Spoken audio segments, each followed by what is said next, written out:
안녕하세요. 저는 임혜자라고 합니다. 정말 어처구니 없던 제 이야기 좀 들어주세요. 남편이 훌쩍 떠나버리고 세 번째 가을을 맞으니 텅 빈 집의 공기는 유독 더 차갑게 느껴졌습니다. 새벽녘이면 뼛속까지 스며드는 한기에 저도 모르게 잠에서 깨는 날이 많아졌어요. 평생을 붙어 지내던 사람의 온기가 사라진 자리는 세월이 약이라는 말이 무색하게 시간이 갈수록 더 크고 시리게 다가오는 것 같았네요. 더 누워 있어 봐야 온갖 상념에 머리만 복잡해질 게 뻔해서 저는 조용히 몸을 일으켜 부엌으로 향했습니다.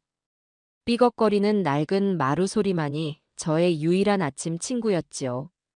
습관처럼 쌀부터 씻어 밥솥에 앉히고 나니 비로소 하루를 시작할 기운이 조금 생기는 것 같았어요. 저는 평생을 부엌에서 살아온 사람입니다. 남편과 아들 경수, 두 남자의 밥상을 차려내는 것이 제 인생의 가장 큰 기쁨이자 자부심이었어요. 남편은 늘 제게 말했지요. 당신 손맛은 하늘이 내린 거라고, 당신 밥 없으면 하루도 못 살 거라고. 그 말을 들을 때마다 고단함이 눈 녹듯 사라지곤 했습니다. 하지만 이제 그 밥을 맛있게 먹어줄 사람이 없다는 사실이 저를 깊은 무력감에 빠지게 만들곤 했어요. 냉장고를 열어보니 며칠 전 아들 내외가 사다 놓은 백화점 반찬통들이 칸칸이 쌓여 있었습니다. 보기에는 참 정갈하고 예뻤지만 제 입에는 너무 달고 짜서 손이 잘 가지 않았습니다. 저는 그 반찬통들을 옆으로 밀어내고 안쪽에 넣어두었던 돼지고기 안심 덩어리를 꺼냈습니다. 아들 경수가 제일 좋아하는 장조림을 좀 만들어야겠다고 생각했어요. 핏물을 빼고 기름기를 일일이 손으로 제거하고 알맞은 크기로 썰어 끓는 물에 한번 데쳐내는 과정은 번거롭기 짝이 없었지요. 하지만 저는 그 번거로운 과정 속에서 살아있음을 느꼈습니다. 간장과 설탕, 맛술을 황금 비율로 섞어 만든 양념장에 데친 고기와 꽈리고추, 메추리알을 넣고 뭉근하게 졸이기 시작했어요. 달큼하고 짭조름한 냄새가 온 집안에 퍼지자 텅 비었던 공간에 비로소 온기가 도는 것 같았습니다. 한참을 정성 들여 졸여낸 장조림을 유리 반찬통에 담아놓고 흐뭇하게 바라보고 있을 때였어요. 갑자기 초인종이 요란하게 울렸습니다. 문을 열어보니 아니나 다를까 아들 내외가 서 있었습니다. 경수는 제 눈치를 보며 멋쩍게 웃었고 며느리 세미는 잔뜩 인상을 쓴 채였어요. 어머니, 근처에 볼 일 있어서 잠시 들렀어요. 어이구, 잘 왔다. 마침 너 좋아하는 장조림 만들고 있었는데. 냄새 맡고 왔니? 저녁은 먹었고. 제가 반갑게 아들의 팔을 붙잡으며 말하자 뒤에 서 있던 세미가 한숨을 푹 쉬며 끼어들었습니다. 어머님, 저희 저녁 약속 있어서 바로 가봐야 해요. 세미는 제 말을 칼같이 잘라내고는 들고 있던 쇼핑백을 식탁 위에 툭 소리가 나게 올려놓았습니다. 안에는 어김없이 백화점 로고가 찍힌 반찬통들이 들어있었지요. 그리고 어머님, 이제 힘드시잖아요. 이런 건 그냥 사다 드세요. 솔직히 요즘 세상에 누가 집에서 이런 걸 일일이 만들어요? 시간 낭비예요, 시간 낭비. 그 말에 순간 심장이 쿵 하고 내려앉는 기분이었습니다. 제가 평생을 바쳐온 소중한 시간을 며느리는 고작 시간 낭비라는 한마디로 정의해버리는군요. 옆에 서 있던 경수가 제 눈치를 살피며 황급히 세미의 옆구리를 찔렀습니다. 아니야, 세미야. 엄마 음식이 세상에서 제일 맛있지. 근데 이제 엄마 힘드실까봐 그러는 거지, 엄마. 됐어요. 뭘 힘들까봐 그래. 솔직히 이게 더 편하고 맛있으니까 그렇지. 안 그래요, 경수 씨? 세미는 경수에게 핀잔을 주며 제게 동의를 구하듯 쏘아붙였습니다. 그 눈에는 시어머니를 향한 존중이나 염려 같은 건 한치도 담겨 있지 않았어요. 그저 귀찮고 성가신 짐을 대하는 듯한 차가운 무심함만이 가득했습니다. 저는 더 이상 무슨 말을 할 수 있겠어요. 그저 입을 꾹 다물고 말았습니다. 두 사람은 정말 용건만 끝냈다는 듯 채 5분도 앉아있지 않고 자리에서 일어섰습니다. 저는 애써 서운한 마음을 감추고 현관까지 두 사람을 배웅하러 나갔습니다. 경수는 신발을 신으며 제게 미안한 표정을 지어 보였지만 세미는 이미 먼저 복도로 나가 누군가와 통화를 하고 있었습니다. 제가 바로 문 뒤에 서 있다는 사실은 까맣게 모르는 모양이었어요. 나야. 지금 시댁에 잠깐 들렀지. 아휴, 말도 마. 반찬 좀 사다 드렸는데 글쎄 직접 밥을 해주시겠다는 거야. 누가 요즘 그런 걸 먹는다고. 짜고 달기만 한데. 세미의 목소리는 한 톤 높아져 있었고 그 속에는 저에 대한 짜증과 경멸이 고스란히 담겨 있었습니다. 저는 그 자리에 못 박힌 듯 굳어버렸습니다. 우리 시어머니? 그냥 집에 계시지 뭐 하시겠어. 연세도 있으신데. 그냥 사고 안 치고 조용히 계셔주시는 게 우리 도와주는 거야. 근데 얼마 전에는 무슨 장사라도 해보고 싶다는 거 있지? 어휴, 정말 기가 막혀서. 노인네가 장사는 무슨 장사야? 가게 차렸다가 한 달도 못 가서 망할 게 뻔한데. 세상의 모든 소리가 한순간에 사라지는 것 같았습니다. 제 귀에는 오직 며느리의 목소리만이 날카로운 비수가 되어 날아와 박혔습니다. 그때 가서 우리한테 손 벌리면 어쩌려고 그래? 안 봐도 비디오지. 아, 정말 생각만 해도 끔찍하다, 끔찍해. 통화를 끄는 세미는 아무것도 모르는 경수와 함께 엘리베이터에 올라탔습니다. 경수는 문이 닫히기 직전까지 제게 손을 흔들었지만 저는 아무런 대답도 표정도 지을 수 없었습니다. 끔찍하다. 며느리는 제가 이 시어미가 끔찍하다고 했습니다. 집으로 돌아와 현관문을 닫는 순간 온몸의 힘이 풀썩 빠져나갔습니다. 눈물조차 나오지 않았어요. 그저 머리가 텅 비고 온몸의 피가 차갑게 식어가는 기분이었습니다. 그래, 너희에게 나는 그런 존재였구나. 언제 망해서 손 벌릴지 모르는 생각만 해도 끔찍한 늙은 시어머니. 그리고 내 아들이라는 작자는 저런 말을 하는 아내 옆에서 그저 허허실실 웃고만 있는 바보 천치였고요. 그날 밤 저는 한숨도 자지 못했습니다. 분하고 원통해서 가슴을 치다가도 이내 마음을 고쳐먹었습니다.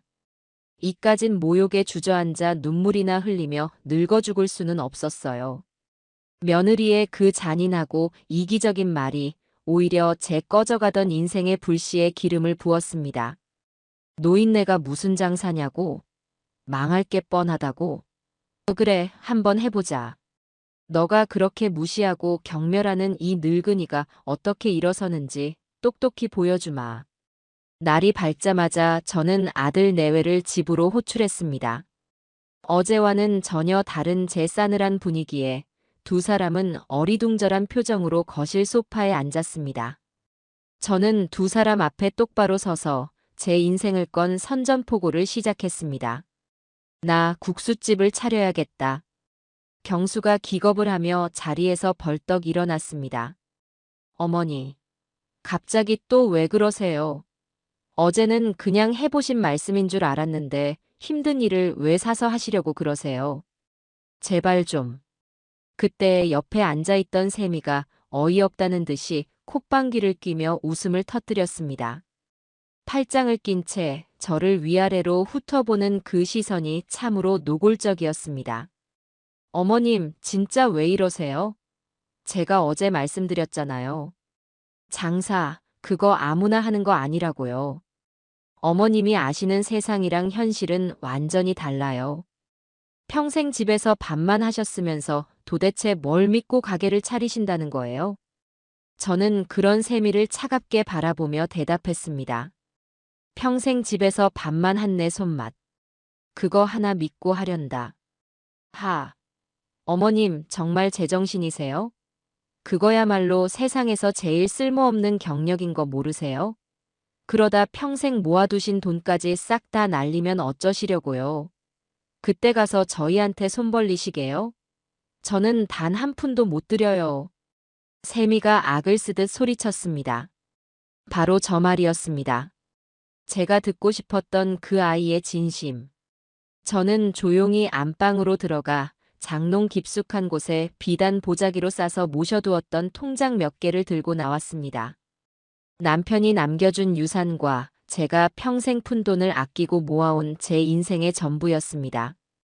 저는 그 통장들을 거실 테이블 위에 탁 소리가 나도록 내던졌습니다. 여깄다. 니들이 그렇게 걱정하는 내 전 재산. 이걸로 시작해서 이걸로 망하든 흥하든 내가 알아서 할 거다. 그러니 너희는 한 푼도 보탤 생각 말고 나중에 내가 망해서 찾아가도 문전박대할 걱정이나 단단히 하고 있어라. 세미의 얼굴이 새하얗게 질렸습니다. 아마 통장에 찍힌 액수를 보고 크게 놀란 것이겠지요. 저는 마지막으로 며느리의 눈을 똑바로 쳐다보며 제 인생의 가장 중요한 선언을 했습니다. 그리고 너 똑똑히 들어. 너가 그렇게 무시하고 멸시하는 이 늙은이가 어떻게 네 코를 납작하게 만들어주는지 두 눈 똑바로 뜨고 지켜보기나 해. 더 이상 볼 일 없다는 듯 저는 현관문을 활짝 열었습니다. 두 사람은 아무 말도 못하고 넋이 나간 표정으로 쫓겨나듯 집을 나섰습니다. 문이 닫히고 저는 비로소 길게 숨을 내쉬었습니다. 심장이 미친 듯이 뛰고 있었지만 조금도 두렵지 않았습니다. 오히려 평생 처음으로 제 심장이 오롯이 저 자신만을 위해 뛰고 있다는 뜨거운 해방감이 온몸을 휘감는 것 같았어요. 제2의 인생은 그렇게 세상에서 가장 모욕적인 말을 들은 바로 그날, 비로소 진짜 막이 오르고 있었습니다. 그렇게 아들 내외를 돌려보내고 나서 저는 단 하루도 허투루 보내지 않았어요. 며느리에게 큰 소리는 쳤지만 막상 혼자 모든 걸 시작하려니 막막한 것도 사실이었습니다. 평생을 살림만 하고 살아온 늙은 여자가 아는 것이라고는 음식 만드는 것과 셈을 하는 것뿐인데 가게를 얻고 사업자를 내는 일은 완전히 다른 세상의 이야기였으니까요. 하지만 주저앉아 있을 시간은 없었습니다. 망할 게 뻔한 늙은이라는 며느리의 저주 섞인 예언을 제 손으로 직접 깨부숴야 했습니다. 다음 날 아침 일찍부터 저는 버스를 타고 시내로 나갔습니다. 가장 먼저 한 일은 서점에 들러 초보 창업이니 식당 성공 비법이니 하는 책들을 몇 권 사서 읽는 것이었어요. 젊은 사람들이나 보는 책인 것 같아 조금 부끄럽기도 했지만 모르는 건 죄가 아니지 않습니까? 밑줄을 그어가며 밤늦도록 책을 읽고 나니 어렴풋하게나마 제가 무엇부터 해야 할지 길이 보이기 시작했습니다. 가장 중요한 것은 역시 가게 자리였지요. 그날 이후로 저는 매일같이 밖으로 나돌았습니다. 부동산이라는 곳의 문턱은 처음 넘어보는 것이라 어색하기 짝이 없었지만 한두 번 드나들다 보니 그것도 익숙해지더군요. 젊은 중개인들은 저 같은 늙은 여자가 혼자 와서 가게를 알아본다고 하니 대부분은 미심쩍은 눈으로 저를 훑어보았습니다. 어떤 사람은 대놓고 사모님, 요즘 식당 경쟁이 얼마나 치열한데요. 젊은 사람들도 1년을 못 버티고 망해 나가는 판입니다. 라며 겁을 주기도 했어요. 저는 그저 웃으며 그러니까 더 독하게 해봐야죠 라고 대답했습니다. 제 아내 오기가 저를 더욱 단단하게 만들고 있었습니다. 며칠을 발품 팔아 돌아다녀 보니 소위 말하는 목 좋은 자리는 제 예산을 훌쩍 뛰어넘었습니다. 권리금이라는 건 또 왜 그리 비싼지 평생 모은 돈을 거기에 다 쏟아부을 수는 없는 노릇이었어요. 저는 처음부터 무리하고 싶지 않았습니다. 화려한 인테리어나 유동인구가 아니라 오로지 제 국수 맛 하나로 정면 승부를 보고 싶었거든요. 어차피 며느리 눈에는 제가 어떤 가게를 차려도 곧 망할 가게일 테니 남의 시선 따위는 신경 쓰지 않기로 했습니다. 그러다 정말 우연히 한 낡은 상가 건물 1층의 부동산 사무실에 들어서게 되었습니다. 희끗희끗한 머리의 할아버지 중개인 한 분이 돋보기를 낀 채 신문을 보고 계셨지요. 제 이야기를 한참 듣고 계시던 할아버지는 말없이 낡은 서류철에서 먼지 쌓인 종이 한 장을 꺼내 보여주셨습니다. 사모님, 여긴 어때? 한 2년 넘게 비어있던 곳이라 권리금도 없고 월세도 싸게 나왔는데 워낙 낡고 후미져서 찾는 사람이 없어. 지도에 표시된 곳은 아들 내외가 사는 신도시 아파트 단지에서는 버스를 타고도 한참 들어와야 하는 오래된 주택가 골목의 작은 상가였습니다. 다음 날 저는 지도를 들고 직접 그곳을 찾아가 봤어요. 할아버지의 말씀대로 그곳은 시간이 멈춘 듯한 동네였습니다. 하지만 저는 그 정겨운 풍경이 싫지 않았어요. 가게는 대로변에서 두어 블록 안으로 들어간 좁은 골목길에 자리 잡고 있었습니다. 붉은 벽돌로 지어진 1층짜리 낡은 건물이었는데 페인트는 다 벗겨져 있었고 유리창에는 금이 가 있었습니다. 임대문이라고 적힌 종이는 누렇게 색이 바래 너덜거리고 있었고요. 유리창에 얼굴을 바싹 대고 안을 들여다보았습니다. 거미줄이 잔뜩 쳐진 내부는 온갖 쓰레기들로 가득했고 바닥에는 먼지가 뽀얗게 쌓여 발자국 하나 없었습니다. 언뜻 보기에도 수리할 곳이 한두 군데가 아니었지요. 보통 사람이라면 고개를 절레절레 저으며 돌아섰을 겁니다. 하지만 이상하게도 저는 그 폐가 같은 공간이 마음에 들었습니다. 비록 지금은 버려진 땅처럼 초라하지만 저 먼지와 쓰레기를 다 걷어내고 깨끗하게 쓸고 닦고 정성으로 환하게 꾸미면 분명 아늑하고 정겨운 사람 냄새나는 공간이 될 것 같다는 확신이 들었어요. 무엇보다 보증금과 월세가 제 예산의 절반도 되지 않았습니다. 여기서라면 실패하더라도 다시 일어설 기회가 있겠다 싶었지요. 저는 그 길로 다시 부동산에 찾아가 바로 계약하겠다고 했습니다. 할아버지 중개인께서 정말 괜찮겠냐며 젊은 사람들이 안 찾는 동네라 장사하기 힘들 거라며 몇 번이나 저를 말렸지만 제 결심은 확고했습니다. 그날 바로 집주인을 만나 계약서에 도장을 찍었습니다. 제 인생 처음으로 제 이름 석자가 적힌 계약서를 손에 쥐는 순간이었습니다. 심장이 어찌나 세차게 뛰던지 금방이라도 입 밖으로 튀어나올 것만 같았어요. 내친 김에 저는 그날 바로 구청으로 달려가 사업자 등록까지 마쳤습니다. 서류에 상호명을 적는 칸 앞에서 저는 잠시 망설였습니다. 그러다 제 이름 두 자를 또박또박 적어 넣었지요. 해잔의 국수.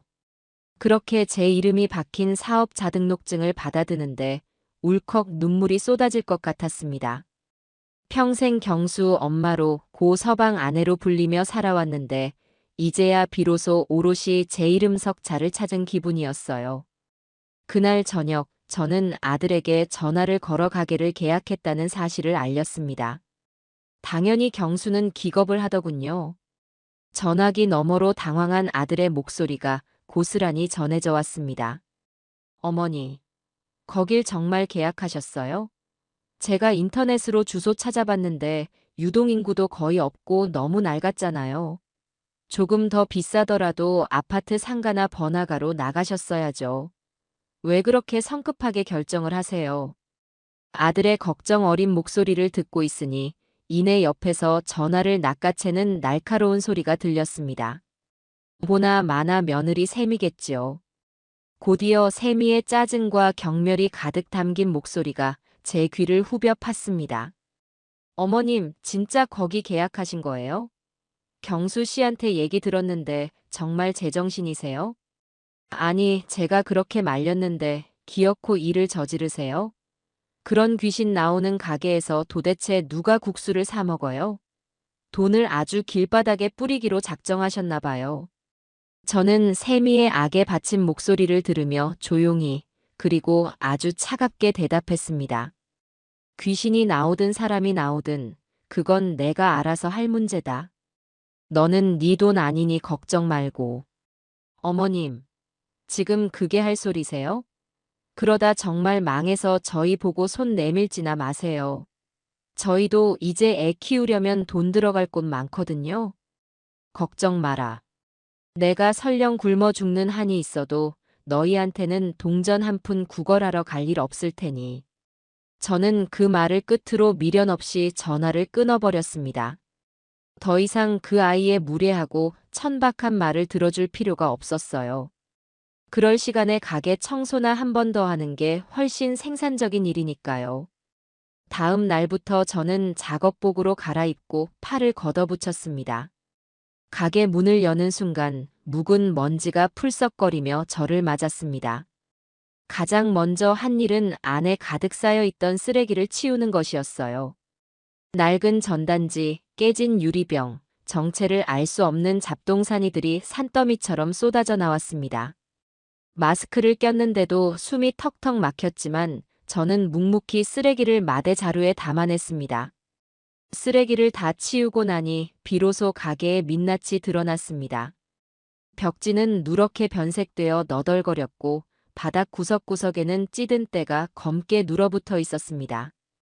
주방 쪽은 더욱 심각했지요. 이전에 무슨 가게를 했던 것인지 시커먼 기름때가 환풍구와 벽에 덕지덕지 붙어 있었어요. 이걸 정말 내 손으로 다 해낼 수 있을까? 잠시 아득한 기분이 들었지만 저는 고개를 저었습니다. 여기서 포기할 수는 없었어요. 저는 철물점에 가서 철수세미와 락스, 세제를 종류별로 사왔습니다. 그리고 그날부터 찌든 때와의 전쟁을 시작했습니다. 쪼그려 앉아 바닥 타일 틈새를 솔로 문지르고 의자를 밟고 올라서서 천장의 거미줄을 걷어냈습니다.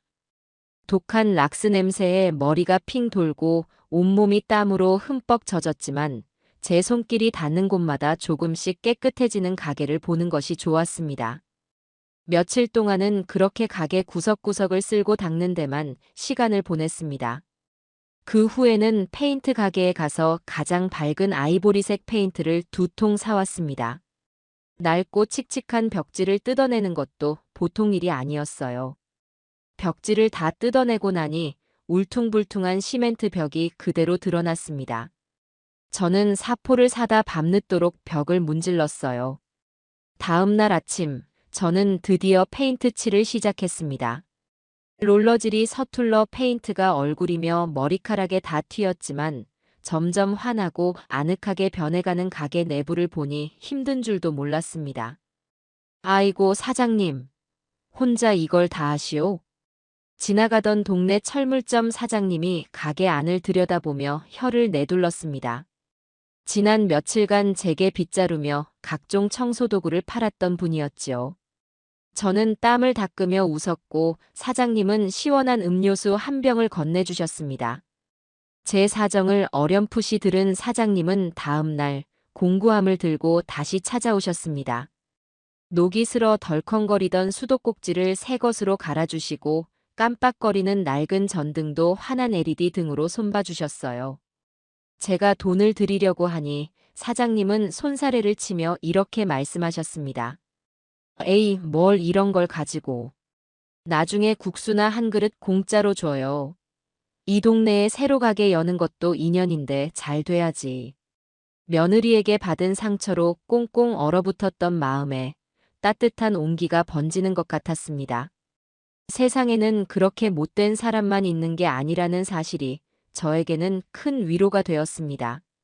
주방기기는 아는 사람을 통해 상태 좋은 중고품으로 저렴하게 들여놨습니다. 커다란 국솥 2개와 넓은 작업대, 반죽 기계와 냉장고가 들어오니 이제 정말 식당의 모습을 갖춰가는 것 같았어요. 저는 매일 밤 텅 빈 가게에 홀로 남아 앞으로 제가 만들어낼 국수 맛을 상상하곤 했습니다. 남편이 그토록 좋아했던 남해안 멸치와 완도 다시마를 듬뿍 넣고 밤새 끓여낸 진하디 진한 육수. 직접 반죽해서 쫄깃하게 뽑아낼 하얀 소면과 정성껏 만든 애호박과 달걀지단 고명. 생각만 해도 입에 침이 고이고 가슴이 벅차올랐습니다. 가게 정리가 거의 끝나갈 무렵, 저는 간판집에 찾아가 제 가게의 얼굴이 될 간판을 주문했습니다. 화려하고 번쩍이는 디자인은 필요 없었어요.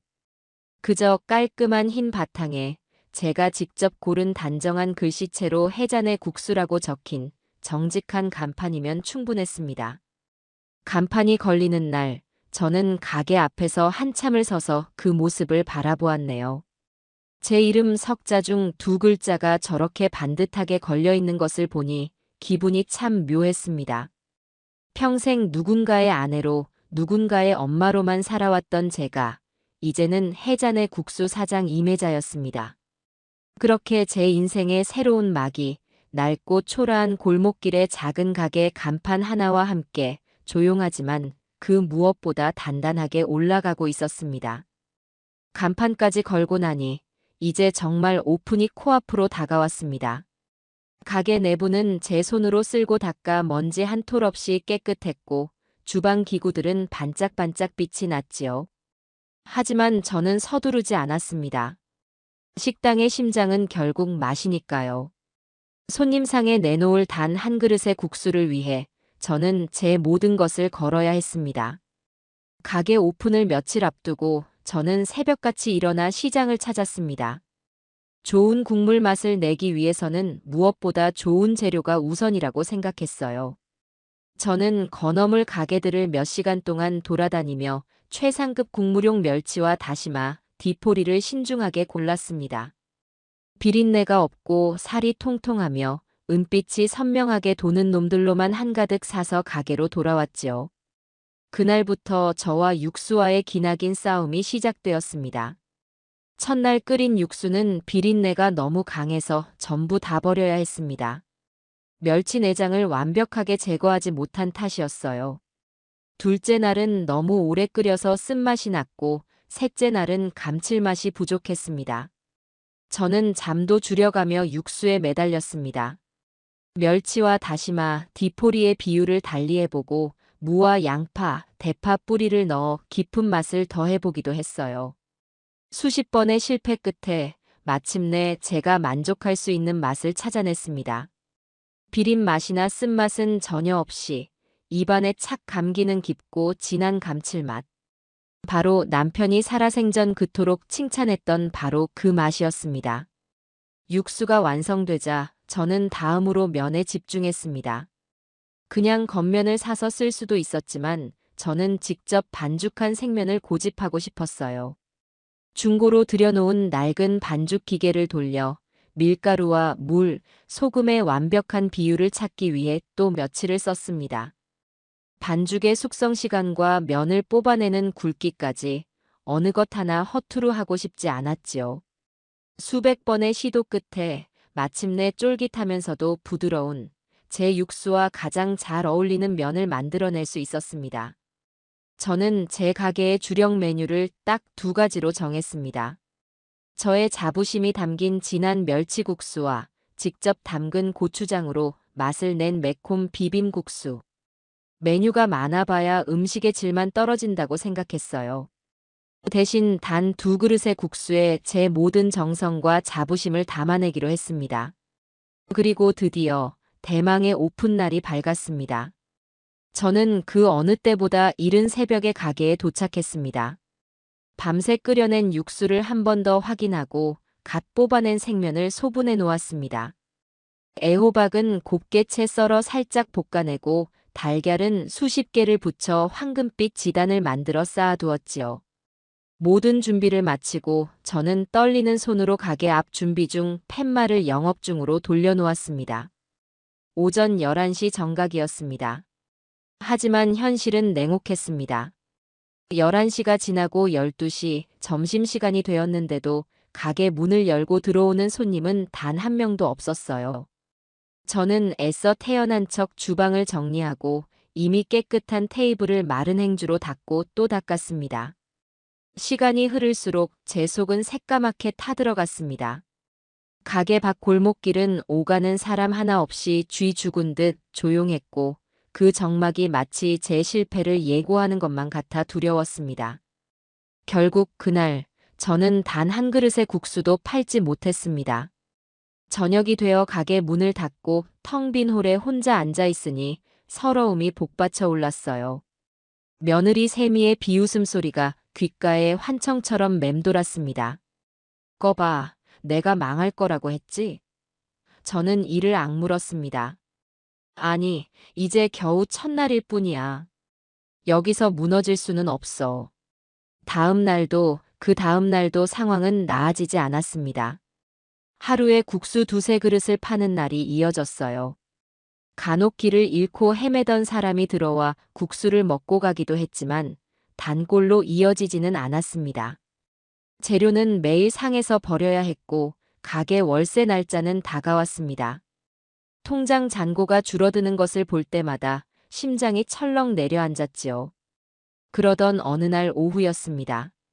가게 문이 열리더니 잔뜩 멋을 낸 며느리 세미가 친구 두어 명과 함께 들어왔습니다. 아니, 들어온 것이 아니라 가게 입구에 서서 안을 구경하듯 훑어보았습니다. 그들의 얼굴에는 노골적인 비웃음과 동정이 뒤섞여 있었어요. 어머, 세미야. 여기야? 너희 시어머니가 하신다는 국수집? 세미의 친구가 과장된 목소리로 말하자 세미가 창피하다는 듯 손으로 얼굴을 가리며 대답했습니다. 어휴, 말도 마. 내가 얼마나 말렸는데. 저렇게 손님 하나 없는 거 봐. 저러다 보증금까지 다 까먹고 쫓겨나게 생겼다니까. 그들은 제게는 아는 척도 하지 않고 자기들끼리 키득거리며 가게 앞을 지나갔습니다. 저는 주방 안쪽에서 그 모습을 전부 지켜보고 있었습니다. 피가 거꾸로 솟는 것 같았지만 나가서 싸울 수도 없는 노릇이었습니다. 그들이야말로 제가 망하기를 누구보다 바라는 사람들이었으니까요. 그날 저녁 집으로 돌아온 제게 아들 경수가 우물쭈물하며 휴대폰을 내밀었습니다. 엄마, 이거 세미가 올린 것 같은데. 아들이 보여준 화면에는 오늘 낮에 봤던 바로 그 제 가게의 사진이 올라와 있었습니다. 텅 빈 가게를 배경으로 오픈빨도 없는 우리 시어머니 가게 크크 곧 폐업 예정이라는 조롱 섞인 글이 적혀 있었어요. 그 아래에는 세미의 친구들이 남긴 어떻게, 안 됐다, 진작 말리지 그랬어 같은 위선적인 댓글들이 달려 있었습니다. 저는 아무 말 없이 아들의 휴대폰을 받아들고 그 화면을 캡처했습니다. 그리고 아들에게 휴대폰을 돌려주며 나지막이 말했습니다. 경수야, 엄마는 괜찮다. 정말 괜찮아. 하지만 제 목소리는 저도 모르게 떨리고 있었어요. 아들은 제 눈치를 보며 어쩔 줄 몰라 했습니다. 저는 그런 아들의 등을 두드려주며 말했어요. 너는 어서 들어가 봐라. 네 마누라 속상하지 않게 잘 위로해주고. 아들이 돌아가고 난 뒤 저는 한참을 그 자리에 서 있었습니다. 분노와 슬픔을 넘어 무언가 차갑고 단단한 것이 제 마음속 깊은 곳에서부터 차오르는 것을 느꼈습니다. 그래, 좋다. 어디 한번 해보자. 누가 이기는지 끝까지 한번 가보자. 그렇게 저는 제 인생을 건 두 번째 싸움을 조용히 준비하기 시작했습니다. 절망의 시간은 생각보다 길었어요. 며느리가 SNS에 올린 조롱 섞인 글 때문인지 가뜩이나 없던 손님은 아예 발길을 끊어버렸어요. 저는 매일 아침 어제와 똑같이 정성껏 육수를 끓이고 재료를 준비했지만 그 음식의 주인을 찾는 것은 하늘의 별 따기보다 어려웠습니다. 텅 빈 가게에 홀로 앉아 창밖만 멍하니 바라보는 것이 저의 일상이 되어버렸지요. 정말 이대로 끝나는 걸까? 세미의 말대로 나는 결국 실패자가 되는 걸까?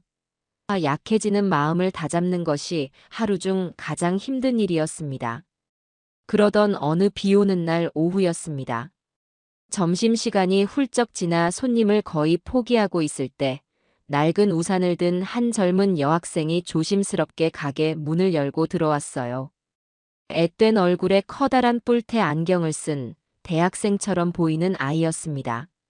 그 학생은 텅 빈 가게를 한번 쓱 둘러보더니 가장 구석진 자리에 가방을 내려놓고 앉았습니다.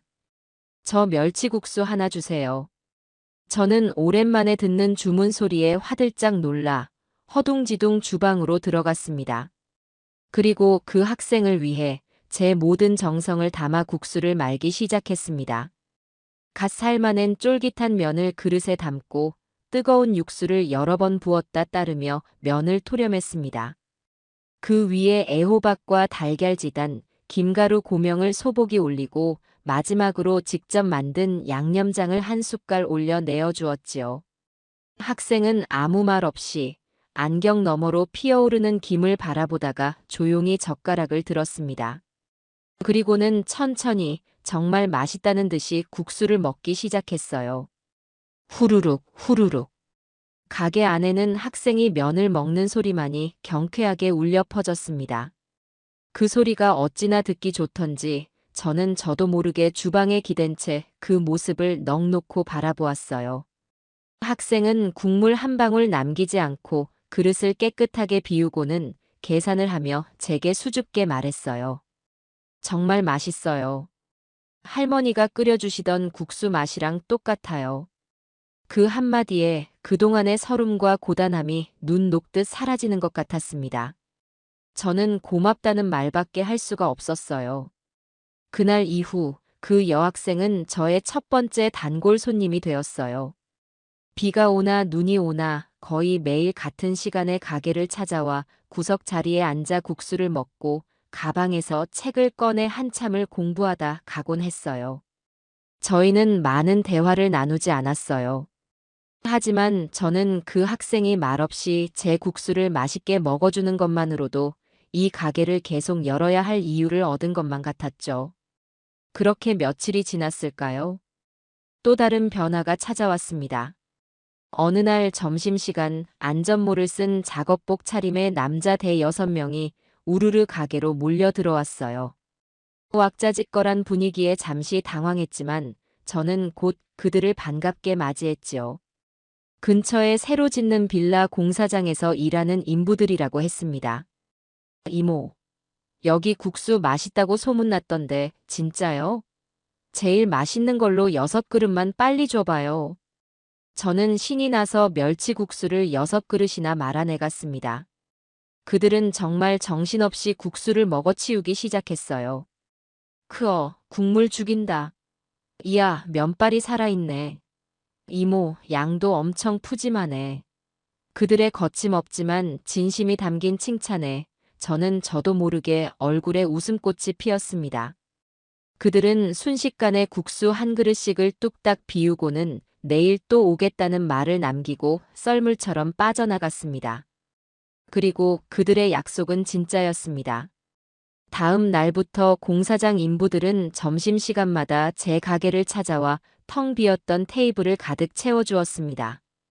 그들을 통해 싸고 양 많고 맛있는 숨은 국수집이라는 입소문이 동네에 조금씩 퍼져나가기 시작했어요.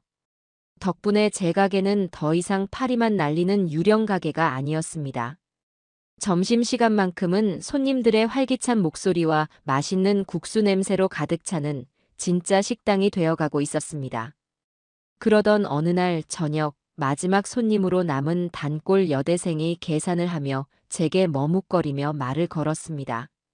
사장님 혹시 이거 한번 보시겠어요? 학생이 제게 내민 것은 자신의 스마트폰이었습니다. 화면에는 할머니의 손맛이 그리울 때 찾아가는 인생 국수집이라는 제목의 글이 떠 있었어요. 제가 장사를 시작하게 된 이야기부터 국물 맛과 면발에 대한 칭찬, 그리고 가게의 소박하고 따뜻한 분위기에 대한 이야기가 진심 어린 문체로 빼곡하게 적혀 있었습니다. 글쓴이는 다름 아닌 바로 제 앞에 서 있는 이 학생이었습니다. 컴퓨터 공학과 학생이라던 그녀는 사실 소소한 맛집 블로그를 운영하는 학생이었던 것이지요. 제가 사장님 허락도 없이 마음대로 글을 올려서 혹시 기분 나쁘셨다면 정말 죄송해요. 그런데 사장님 국수가 너무 맛있어서 저만 알고 있기에는 너무 아까워서요. 학생은 제 눈치를 보며 어쩔 줄 몰라 했습니다. 저는 아무 말 없이 화면 속의 글자들을 몇 번이고 반복해서 읽어보았습니다. 한 글자 한 글자에 담긴 따뜻한 진심이 제 마음을 뜨겁게 울렸습니다. 저는 눈시울이 붉어진 채 학생의 손을 꼭 잡아주었습니다. 고맙다 학생. 정말 고마워. 내가 받아본 칭찬 중에 오늘이 최고다. 그날 이후 가게에는 또 한 번의 변화가 찾아왔습니다. 학생의 블로그 글이 지역 온라인 커뮤니티와 SNS로 퍼져나가면서 멀리서도 블로그 보고 찾아왔다는 젊은 손님들이 하나둘 생겨나기 시작했어요. 텅 비었던 저녁 시간에도 테이블이 채워지기 시작했고, 저는 하루 종일 쉴 틈 없이 주방을 지켜야 했습니다. 몸은 고되고 힘들었지만 제 국수를 맛있게 먹어주는 손님들을 보는 것만으로도 행복했습니다. 절망의 긴 터널을 지나 마침내 제 가게에 한 줄기 따스한 빛이 비치기 시작하고 있었습니다. 하지만 한 줄기 빛이 비치는가 싶으면 어김없이 더 짙은 어둠이 찾아오는 것이 인생일까요? 단골 여대생의 진심 어린 글과 공사장 인부들의 든든한 입소문 덕분에 제 가게는 마침내 기나긴 암흑의 터널을 벗어나는 듯 했습니다. 점심시간이면 10개 남짓한 테이블이 손님들로 가득 찼고 저녁에도 블로그를 보고 찾아왔다는 젊은 손님들의 발길이 이어졌지요. 저는 하루 종일 쉴 틈 없이 육수를 끓이고 면을 삶았지만 조금도 힘들지 않았습니다. 제 국수를 맛있게 먹어주는 손님들의 웃음소리가 세상 그 어떤 보약보다 더 큰 힘이 되어 주었으니까요. 하지만 저의 그 소박한 행복을 누군가는 배가 아파 견딜 수가 없었던 모양입니다. 그 누군가가 제 며느리인 김샘이라는 것을 짐작하는 것은 그리 어려운 일이 아니었지요. 가게가 잘 되기 시작한 지 일주일쯤 지났을까요? 단골 여대생이 저녁을 먹고 난 뒤 무언가 망설이는 듯한 표정으로 제게 다가왔습니다. 사장님 혹시 이 지역 맘카페 가입되어 있으세요? 저는 그게 뭐냐고 되물었습니다. 맘카페라는 것은 아파트 분여회 같은 것인 줄로만 알았지 인터넷에 그런 것이 있는 줄은 몰랐거든요. 학생은 잠시 고민하다가 자신의 휴대폰 화면을 제게 보여주었습니다. 그곳에는 이 지역 엄마들이 모여 온갖 정보를 나눈다는 커뮤니티의 게시판이 떠 있었습니다. 그리고 제 눈을 사로잡은 것은 실시간 인기글 목록의 가장 위에 올라와 있는 한 게시물의 제목이었습니다. 필동 논란의 그 골목 국수집, 위생상태 최악이네요. 국수에서 벌레 나왔어요. 심장이 쿵 하고 바닥으로 떨어지는 것 같았습니다. 논란의 그 골목 국수집이라면 바로 제 가게를 말하는 것이 틀림없었어요. 저는 떨리는 손으로 화면을 받아들고 글의 내용을 천천히 읽어내려갔습니다. 익명으로 작성된 그 글은 너무나도 구체적이고 악랄한 거짓말로 가득 차 있었습니다. 안녕하세요. 이 동네에서 아이 둘 키우는 평범한 맘입니다. 얼마 전 블로그랑 입소문 보고 저희 애들이랑 그 골목에 새로 생겼다는 국수집에 다녀왔어요. 할머니 혼자 하시는 곳이라 정겹고 좋을 줄 알았죠. 그런데 정말 충격과 공포 그 자체였습니다. 일단 들어가자마자 주방이 너무 지저분하더라고요. 행주는 시커멓고 그릇은 제대로 닦은 건지 기름기가 그대로 남아있고요. 그래도 이왕 갔으니 국수를 시켰는데 아니나 다를까 저희 애 국수에서 커다란 날벌레가 나왔습니다. 제가 너무 놀라서 사장님한테 조용히 말씀드렸더니 글쎄 저를 진상 손님 취급하면서 그럴 리 없다. 어디서 들어간 걸 가지고 그러냐면서 오히려 큰 소리를 치시는 거 있죠? 정말 어이가 없어서 돈도 안 내고 그냥 나와버렸습니다. 다른 맘들은 저처럼 피해보지 마시라고 정보 공유 차원에서 글 올립니다. 위생관념 없는 이런 가게는 하루빨리 문 닫아야 한다고 생각해요. 온몸에 피가 차갑게 식는 기분이었습니다. 손끝이 저릿저릿 떨려왔어요. 단 한 줄도 사실인 것이 없었습니다. 저는 결벽증에 가까울 정도로 가게 위생에 신경 썼습니다. 매일 마감 시간이면 주방 전체를 락스로 소독했고 행주는 하루에도 몇 번씩 삶았습니다. 무엇보다 저는 제 가게에 찾아온 아이 손님들에게 벌레가 나온 국수를 내주고도 큰 소리를 칠 만큼 파렴치한 인간이 아니었습니다. 그 글 아래에는 수십 개의 댓글이 달려 있었습니다. 어머, 어딘지 알 것 같아요. 거기 원래 장사 안 되던 곳 아니었나요? 위생과에 당장 신고해야겠네요. 늙은 사람이 혼자 하는 곳이라 더러울 줄 알았어. 요즘 블로그는 믿을 게 못 된다니까요. 등등. 대부분은 글쓴이의 말을 그대로 믿고 저와 제 가게를 비난하는 내용이었습니다. 사장님, 이건 분명 거짓말이에요. 제가 매일 와서 보는데 사장님 가게만큼 깨끗한 곳 없어요. 이건 사장님 가게가 잘 되는 걸 시기한 누군가가 일부러 쓴 악의적인 글이 분명해요. 단골 여대생이 제 옆에서 분을 참지 못하며 말했습니다. 하지만 저는 아무런 대답도 할 수 없었어요. 머릿속이 하얗게 비어버린 것만 같았습니다. 그날 밤, 저는 가게에 홀로 남아 밤을 새웠습니다. 내가 뭘 그렇게 잘못했을까? 평생 남에게 싫은 소리 한 번 안 하고 정직하게 살려고 노력했는데, 왜 나에게 이런 일이 생기는 걸까? 억울함에 눈물이 쏟아졌지만 우는 것 말고는 제가 할 수 있는 일이 아무것도 없었습니다. 다음 날, 거짓 소문의 위력은 무섭게 나타났습니다.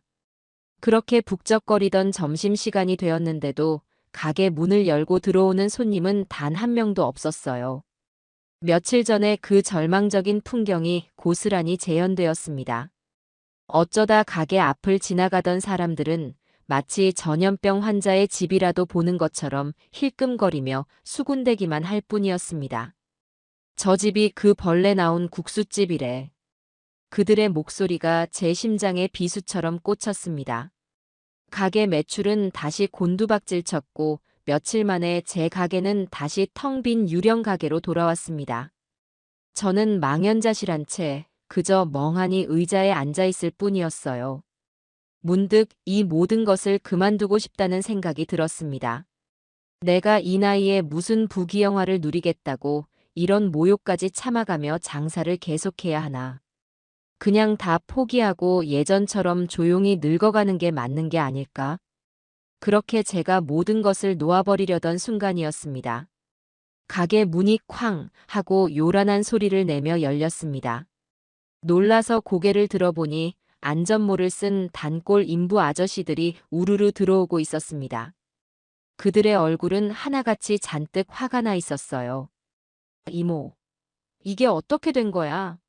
어떤 못된 인간이 우리 이모 가게에다 대고 그런 거짓말을 써놨어. 우리가 매일 여기서 밥 먹는데 벌레는 무슨 놈의 벌레. 내가 장담하는데 이 동네에서 이모네 가게가 제일 깨끗해. 사장님 기죽지 마쇼. 우리가 다 아는데 그런 글 믿는 사람들이 바보지. 자, 여기 국수 10그릇. 제일 맛있는 걸로 빨리 줘요. 그들은 약속이라도 한 듯 텅 빈 가게에 테이블을 가득 채우고 앉아 큰 소리로 국수를 주문했습니다. 저는 그들의 얼굴을 보며 저도 모르게 뜨거운 눈물을 왈칵 쏟아내고 말았습니다. 괜찮다, 괜찮다 애써 참아왔던 서름이 한꺼번에 터져나왔어요. 며칠 만에 다시 가게에 울려 퍼지는 왁자지껄한 소리를 들으며 저는 다시 한번 일어서야겠다고 다짐했습니다. 나를 믿어주는 이 사람들을 위해서라도 절대로 여기서 포기할 수는 없다고요. 그날 저녁 가게 문을 닫을 무렵 단골 여대생이 다시 저를 찾아왔습니다. 그 학생의 눈은 무언가 결심한 듯 단호하게 빛나고 있었어요. 사장님, 제가 범인을 찾은 것 같아요. 학생은 제 앞에 자신의 노트북을 펼쳐 보였습니다. 화면에는 맘카페에 올라왔던 그 악의적인 비방글이 떠 있었습니다. 제가 이 글을 쓴 아이디의 과거 게시글들을 전부 다 찾아봤어요. 그런데 이상한 점이 한두 가지가 아니에요. 이 사람은 자기가 아이 둘 키우는 엄마라고 했는데 과거 글들을 보면 미혼 여성들이나 쓸 법한 명품 가방이나 화장품 이야기를 주로 하고 있어요. 그리고 결정적으로 학생이 마우스를 클릭하자 세미가 제 가게를 조롱하며 올렸던 SNS 게시물이 화면에 나타났습니다. 이 사람이 쓴 비방글의 말투랑 사장님 며느님이 SNS에 썼던 글의 말투가 너무 비슷해요. 특히 크를 남발하는 버릇이나 특정 단어에서 일부러 맞춤법을 틀리는 방식까지 똑같아요. 이건 거의 동일 인물이라고 봐도 될 정도예요. 학생의 설명을 듣는 내내 저는 아무 말도 할 수가 없었습니다. 설마 했지만 역시나 며느리 세미의 짓이었습니다. 제 가게가 잘 되는 것을 눈뜨고 볼 수 없었던 그 아이가 결국에는 이런 더럽고 비열한 짓까지 저지른 것이었습니다. 사장님, 이건 명백한 허위사실 유포에 의한 명예훼손이고 업무방해죄에도 해당돼요. 제가 이 사람이 동일 인물이라는 증거 자료를 전부 다 모아놨어요. 이 아이디의 인터넷 IP 주소까지 추적할 수 있는 방법이 있어요. 이제 반격할 시간이에요. 컴퓨터 공학과 학생이라는 그녀의 눈이 날카롭게 빛났습니다. 저는 학생이 건네준 증거 자료들을 내려다보았습니다. 제 손은 분노로 부들부들 떨리고 있었지만 머리는 얼음처럼 차가워졌습니다. 그래. 좋다. 너가 나에게 진흙탕 싸움을 걸어왔으니 기꺼이 상대해주마. 이 비열한 거짓말의 대가가 얼마나 끔찍한지 내가 반드시 깨닫게 해주겠다. 반격의 증거는 손에 쥐었지만 당장 무엇부터 해야 할지 막막했습니다. 법이라는 것은 평생 저와는 상관없는 세상의 이야기였으니까요. 며느리를 경찰에 고소한다는 것은 상상조차 해본 적 없는 일이었습니다. 그보다 먼저 저는 제 가게에 무너진 신뢰를 회복하는 것이 우선이라고 생각했어요. 하지만 한번 벌레 나온 집으로 낙인 찍힌 가게에 손님들의 발길을 다시 되돌리는 것은 거의 불가능에 가까워 보였습니다. 가게는 다시 텅 비었고 저는 속수무책으로 하루하루를 버텨낼 뿐이었습니다. 기적은 가장 절망적인 순간에 예고 없이 찾아왔습니다. 그날도 점심시간이 훌쩍 지나도록 손님 한 명 없이 텅 빈 가게를 지키고 있을 때였습니다. 저는 이미 모든 것을 체념한 채 의자에 앉아 창밖만 멍하니 바라보고 있었지요. 그때 가게 문이 조용히 열리더니 덥수룩한 수염에 낡은 모자를 푹 눌러 쓴 한 남자가 가게 안으로 들어왔습니다. 행색이 무척 허름해서 저는 잠시 경계하는 마음이 들기도 했습니다. 남자는 텅 빈 가게를 한번 쓱 둘러보더니 가장 구석진 테이블에 털썩 주저앉았습니다. 그리고는 메뉴판을 보는 둥 마는 둥 하더니 무뚝뚝한 목소리로 주문을 했습니다. 여기 멸치국수 곱빼기 하나요. 저는 오랜만에 손님의 반가운 마음 반, 경계하는 마음 반으로 주방에 들어가 국수를 말기 시작했습니다. 마지막 남은 손님일지도 모른다는 생각에 어느 때보다 더 정성을 다해 국수를 삶고 육수를 부었습니다. 김이 모락모락 피어오르는 국수 그릇을 남자의 테이블에 내려놓자 남자는 아무 말 없이 젓가락을 들었습니다. 그는 먼저 국물부터 한 숟갈 크게 떠서 입으로 가져갔습니다. 그리고는 그 자리에서 얼음처럼 굳어버렸어요. 한참을 미동도 없이 국물 맛을 음미하던 남자의 눈이 서서히 동그랗게 커지는 것을 저는 똑똑히 보았습니다. 그는 곧바로 고개를 숙이고 마치 이 세상에 국수와 자신 단둘만 남은 것처럼 정신없이 면을 흡입하기 시작했습니다. 후루루룩, 쩝쩝, 후루루룩. 가게 안에는 남자의 요란한 국수 먹는 소리만이 가득 찼습니다. 순식간에 곱빼기 한 그릇을 뚝딱 비워낸 남자는 땀을 뻘뻘 흘리며 붉어진 얼굴로 저를 불렀습니다. 사장님, 여기 국수 한 그릇 더 주십시오. 이번엔 보통으로요. 저는 조금 놀랐지만 기쁜 마음으로 국수 한 그릇을 더 삶아내갔습니다. 남자는 두 번째 그릇 역시 국물 한 방울 남기지 않고 깨끗하게 비워냈습니다. 그리고는 자리에서 일어나 제게 다가오더니 뜬금없는 질문을 던졌습니다. 사장님, 혹시 이 국수 사장님 어머님께 배우셨습니까? 저는 의아한 표정으로 아니라고 대답했습니다. 그러자 남자는 알 수 없는 표정을 지으며 혼잣말처럼 중얼거렸습니다. 이상하다, 돌아가신 우리 어머니가 끓여주던 국수랑 맛이 똑같은데. 남자는 잠시 눈을 감고 무언가를 추억하는 듯 하더니 이내 주머니에서 스마트폰을 꺼내 들었습니다. 사장님, 제가 지금부터 잠시 동영상 촬영을 좀 해도 되겠습니까? 물론 사장님 얼굴은 안 나오게 하겠습니다. 저는 얼떨결에 고개를 끄덕였습니다. 그러자 남자는 갑자기 자신의 스마트폰을 테이블 위에 세워두고는 화면을 보며 큰 소리로 외쳤습니다. 안녕하십니까? 대한민국 구석구석의 진짜 맛을 찾아 떠나는 여러분의 형, 쩝쩝대마왕입니다. 저는 그제야 남자의 정체를 알아차렸습니다. 쩝쩝대마왕. 얼마 전 젊은 손님들이 이야기하는 것을 얼핏 들었던 구독자가 100만 명이 넘는다는 대한민국 최고의 맛집 유튜버였습니다. 화면 속에서 보던 것보다 훨씬 수수하고 평범한 모습이라 전혀 알아보지 못했던 것이지요. 대마왕 형님이 오늘 진짜를 찾았습니다.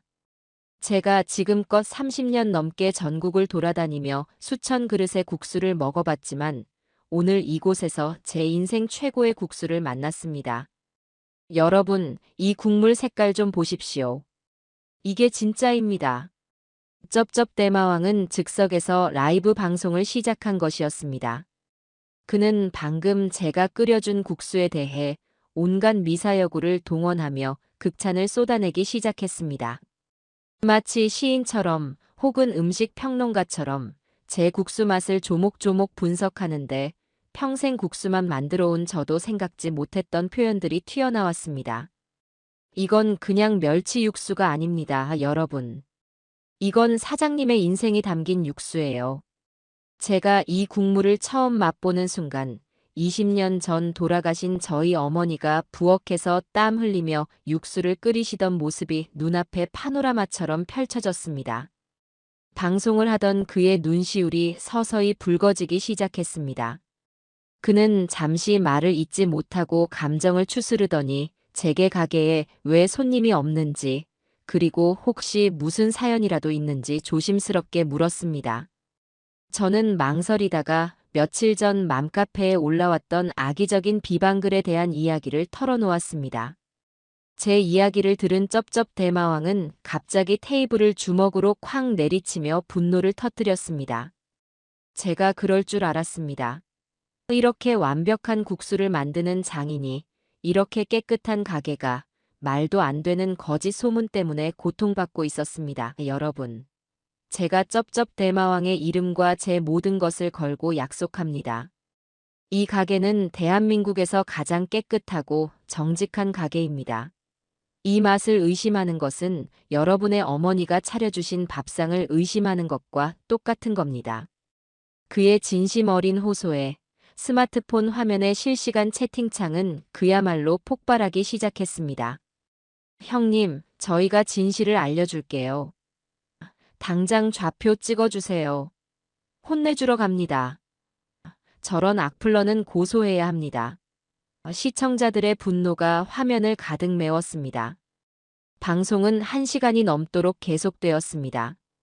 쩝쩝대마왕은 그 자리에서 비빔국수까지 한 그릇 더 시켜 먹으며 제 가게의 모든 메뉴를 완벽하다고 평가해 주었습니다.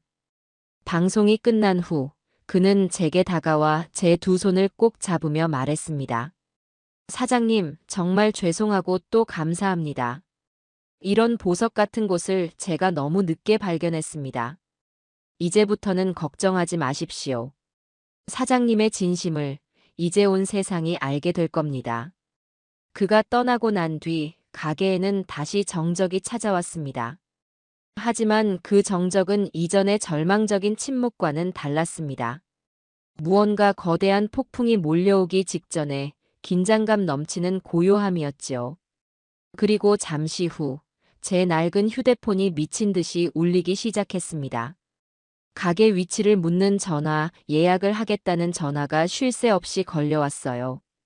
제 휴대폰은 평생 받아본 적 없는 수백 통의 부재중 전화와 문자 메시지로 순식간에 마비되어 버렸습니다.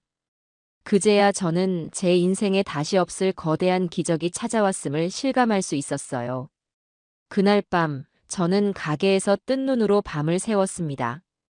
끊임없이 울리는 전화벨 소리와 문자 알림 소리 때문에 잠을 잘 수도 없었지만 그보다 더 저를 잠 못 들게 한 것은 제 심장의 요란한 고동 소리였습니다. 어둠 속에 홀로 앉아 쩝쩝대마왕의 유튜브 채널에 들어가 보았습니다. 불과 몇 시간 전에 끝난 라이브 방송 영상은 이미 조회수가 수십만 회를 훌쩍 넘어서 있었고 그 아래에는 수천 개의 응원 댓글이 달려 있었습니다. 그가 제 국수를 먹으며 눈물을 흘리던 장면은 오늘자 레전드 먹방이라는 제목으로 온갖 인터넷 커뮤니티로 퍼져나가고 있었지요. 며칠 전까지만 해도 벌레 나온 더러운 가게라며 저를 손가락질하던 세상이 하룻밤 사이에 완전히 뒤바뀌어 있었습니다. 다음 날 아침, 저는 평소보다 훨씬 이른 시간에 가게에 도착했습니다. 혹시나 하는 마음에 평소보다 3배는 많은 양의 재료를 준비해 두었지요. 육수를 끓이고 면을 반죽하고 고명을 준비하는 내내 제 손은 미세하게 떨리고 있었습니다. 그리고 마침내 오전 11시. 제가 가게 앞 영업 중 팻말을 걸기 위해 문을 여는 순간 저는 제 눈앞에 펼쳐진 광경을 도저히 믿을 수가 없었습니다. 제 가게 앞 좁은 골목길이 사람들로 완전히 가득 차 있었습니다.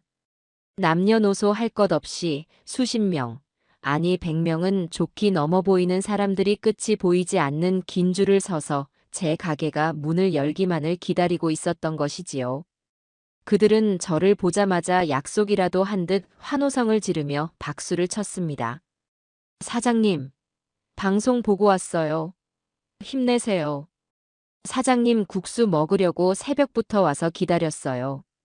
저는 그 자리에 서서 한참을 움직일 수가 없었습니다. 눈앞의 비현실적인 풍경에 그저 눈물만 하염없이 흘러내렸습니다. 잠시 후 정신을 차린 저는 손님들에게 허리 숙여 감사 인사를 하고는 서둘러 가게 안으로 들어가 전쟁 같은 하루를 시작했습니다. 주문이 폭포수처럼 쏟아졌습니다. 저는 쉴 새 없이 면을 삶고 육수를 붓고 고명을 올렸습니다.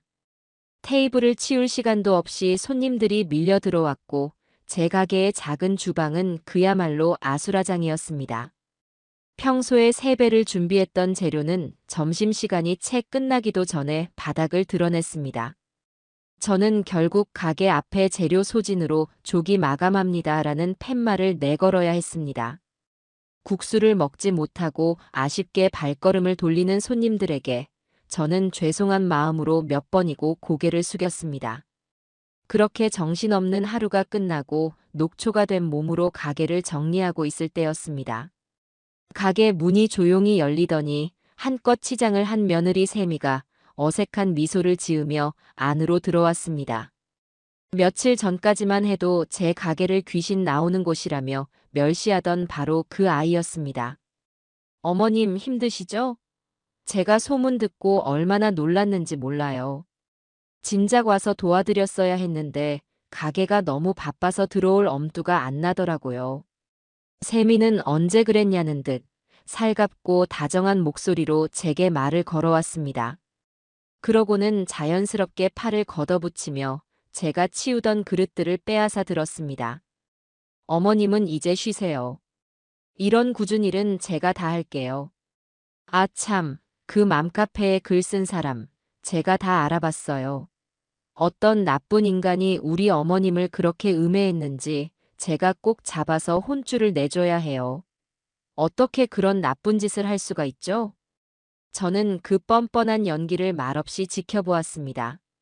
자신의 거짓말이 온 세상에 드러날 위기에 처하자 이제는 제게 빌부터 위기를 모면해 보려는 속셈이 훤히 들여다보였지요. 저는 세미의 손에서 그릇을 다시 뺏어들며 차갑게 말했습니다. 됐다. 더러운 손으로 내 그릇에 손 떼지 마라. 제 싸늘한 한마디에 세미의 얼굴이 순간 굳어지는 것이 보였습니다.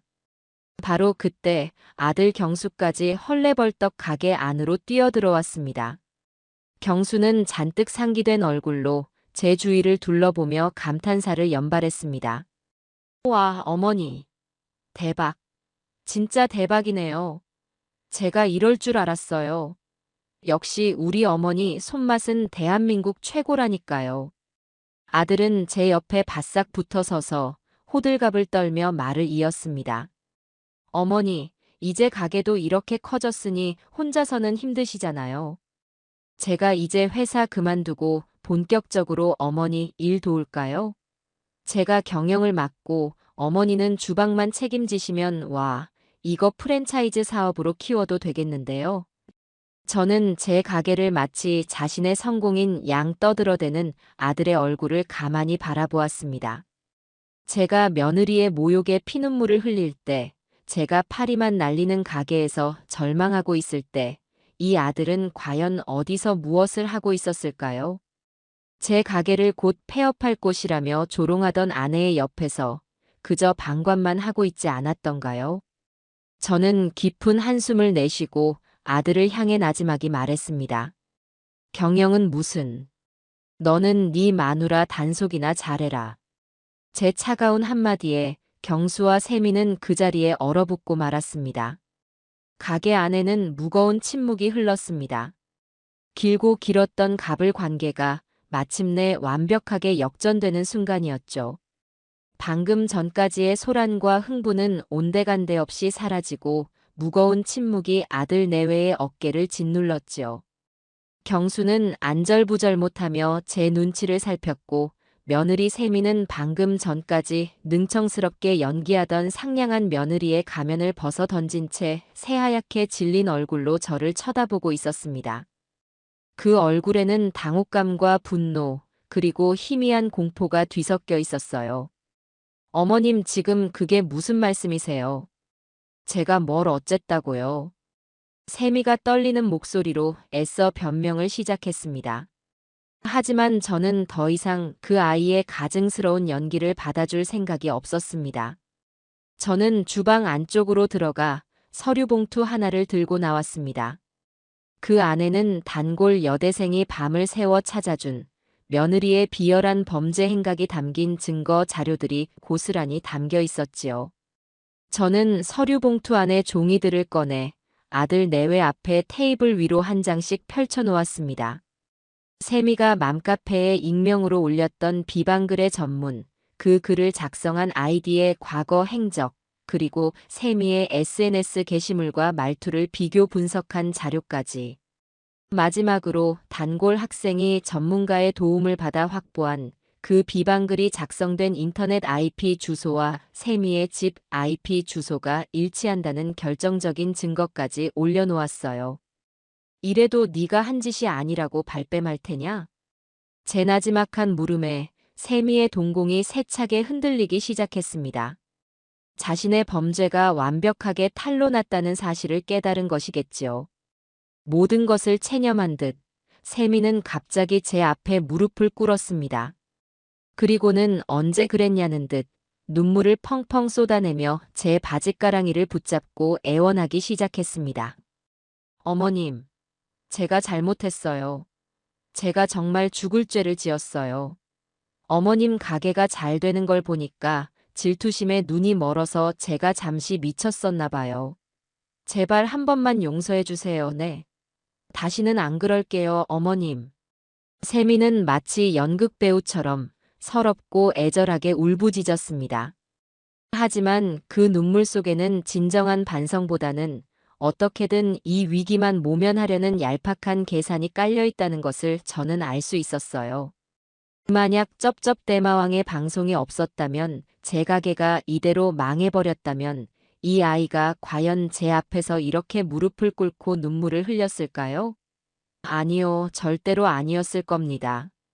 아마도 가게를 정리하고 절망에 빠진 제 등 뒤에서 친구들과 낄낄거리며 비웃고 있었겠지요. 저는 제 다리를 붙잡은 세미의 손을 차갑게 뿌리쳤습니다. 일어나라. 네 더러운 눈물, 내 가게 바닥에 흘리지 말고. 어머님, 너의 용서는 내가 해주는 게 아니다. 네가 쓴 그 더러운 거짓말에 속아 넘어간 사람들, 그리고 무엇보다 너 자신에게 직접 빌어야지.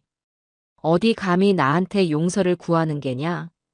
저는 더 이상 세미를 상대하지 않고 넋이 나간 채 서 있는 아들 경수에게로 시선을 돌렸습니다. 제 아들이지만 그 순간만큼은 정말이지 한심하고 미워 보였습니다. 그리고 너, 고경수. 넌 이게 다 무슨 상황인지 정말 몰랐다고 말할 테냐? 어머니, 저는 정말 세미가 이 정도일 줄은 몰랐다고? 그래, 몰랐을 수도 있겠지. 하지만 네 아내가 네 어머니의 가게 사진을 찍어 곧 폐업할 곳이라며 조롱하는 글을 올렸을 때 너는 무얼 했지? 내게 그 사실을 알려주며 미안해하기는커녕 네 아내가 상처받을까 전전긍긍하지 않았더냐.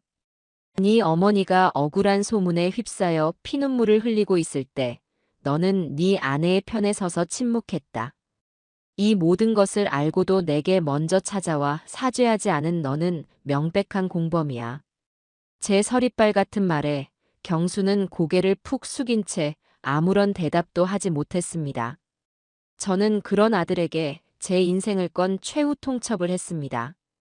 지금 당장 이 여자 데리고 내 눈앞에서 사라져라. 그리고 네 가정을 정말 지키고 싶거든. 이 여자가 자신의 잘못을 어떻게 책임질 것인지 그 방법을 제대로 찾아서 다시 내 앞에 나타나. 만약 그때까지도 네가 어설픈 동정심이나 섣부른 용서를 들먹인다면 그날로 너와 나는 모자간의 연을 끊는 것이다. 내 말 알아들었니? 아들 내외는 제 단호한 태도에 아무런 말도 잇지 못하고 도망치듯 가게를 빠져나갔습니다. 두 사람이 사라지고 난 뒤 저는 한참을 그 자리에 서서 가쁜 숨을 몰아쉬었습니다. 속이 다 시원하면서도 한편으로는 가슴 한구석이 아릿하게 저려왔어요. 제가 원했던 것은 이런 끔찍한 진실 공방이 아니었는데 그저 제 힘으로 당당하게 성공해서 저를 무시했던 며느리의 코를 납작하게 해주고 싶었을 뿐인데 일이 이 지경까지 오게 된 것이 모두 제 탓만은 아닌지 복잡한 마음에 머리가 아파왔습니다. 하지만 감상에 젖어 있을 시간은 없었습니다. 세미의 눈물은 악어의 눈물일 뿐 이대로 두면 그 아이는 또다시 무슨 짓을 저지를지 모르는 일이었습니다. 저는 다음 날 아침 단골 여대생의 도움을 받아 변호사 사무실을 찾아갔습니다. 법이라는 것은 평생 저와는 담을 쌓고 살아온 세상이었지만 이제는 더 이상 피할 수 없다는 것을 깨달았지요. 변호사는 제가 가져간 증거 자료들을 꼼꼼히 검토한 뒤 이건 명백한 승소가 가능한 사건이라고 말해주었습니다. 허위사실 유포에 의한 명예훼손, 그리고 업무방해죄. 모두 징역형까지도 가능한 무서운 범죄였습니다. 합의를 보시겠습니까? 아니면 끝까지 가시겠습니까? 변호사의 물음에 저는 한치의 망설임도 없이 대답했습니다. 합의는 없습니다. 끝까지 가서 법이 정한 가장 엄격한 잣대로 심판받게 해주십시오. 제게 돈은 필요 없습니다. 제가 원하는 것은 저 아이가 자신의 잘못을 뼈저리게 깨닫고 다시는 다른 사람에게 이런 상처를 주지 못하게 만드는 것뿐입니다. 그날 오후 저는 변호사와 함께 경찰서로 가 정식으로 며느리 김세미를 고소했습니다. 경찰서 문을 나서는 순간 아이러니하게도 제 마음은 너무나도 평온했습니다. 이것은 복수가 아니었습니다. 제 자신을 지키고 제가 평생을 바쳐 이룩한 맛의 명예를 지키기 위한 정당한 싸움의 시작일 뿐이었습니다. 선처는 절대 없다. 저는 제 마음속에 다시 한번 굳게 못을 박았습니다. 며느리를 고소하고 난 뒤 제 일상은 오히려 더욱 바쁘고 활기차졌습니다. 쩝쩝대마왕의 방송 이후 해잔의 국수는 그야말로 전국적인 명소가 되었습니다. 매일같이 가게 앞에는 긴 줄이 늘어섰고 저는 밀려드는 손님을 감당하기 위해 결국 아르바이트생을 2명이나 새로 뽑아야 했지요. 그중 한 명은 당연히 저의 가장 든든한 조력자인 단골 여대생이었습니다. 컴퓨터 공학과 학생이었던 그녀는 이제 제 가게의 SNS 마케팅과 온라인 주문 관리를 도맡는 든든한 직원이 되었습니다.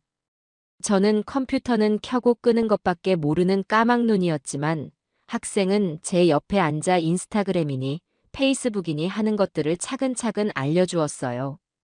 처음에는 젊은이들의 문화가 낯설고 어색하기만 했는데 배우다 보니 그것도 참 재미있더군요. 사장님, 오늘은 사장님이 육수 끓이시는 모습을 짧은 동영상으로 찍어서 올려볼까요? 진심은 통하는 법이거든요.